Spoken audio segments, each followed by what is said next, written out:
The scariest place in America, supposedly, is not an abandoned hospital or a haunted house, but a cemetery in Kansas. Hidden off a quiet road in Douglas County, Kansas, sits Stull Cemetery, a place whispered about more than it is visited. For decades, its name has been tangled with tales of witches, spirits, and even the devil himself. But the strangest tale is the one that locals call the frozen time, a phenomenon that, according to witnesses, traps visitors in a moment where the world itself stops turning. The story goes back to the early 1970s when a group of college students from Lawrence decided to test the rumors. They had heard that midnight on the spring equinox was cursed, that watches, clocks, even the sweep of the stars above would halt if you stood inside the cemetery's ruined church.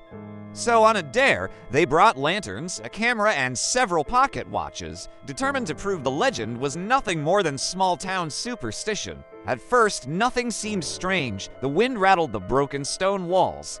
Crickets chirped, and the students laughed about being fooled. But as the church bell, long silent, would have marked midnight, the night itself changed. The air stilled, the insects went silent, and the students froze.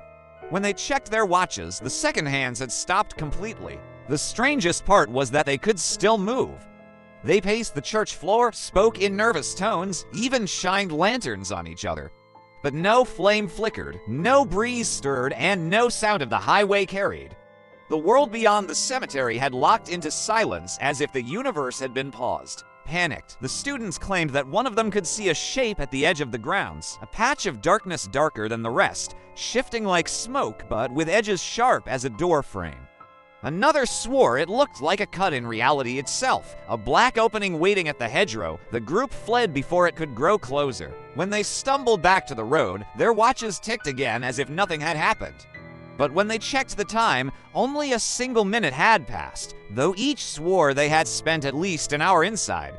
The camera they carried showed nothing but blank exposures, as if the light itself had refused to be captured. Since then, others have repeated the story. Some say it only happens twice a year, on the spring equinox and Halloween, when the veil between worlds is thinnest. Others whisper it was once the site of a witch's execution, or that the ruined church hides a sealed gateway to the underworld. Skeptics dismiss it as nerves, exaggeration, or broken watches, yet locals still avoid the cemetery after dark. Travelers who stray too close sometimes report an eerie hush, a sensation like walking into a photograph where nothing moves but you. They call it the frozen time of Stull Cemetery, a reminder that some places in Kansas do not fully belong to Kansas, but to something far stranger.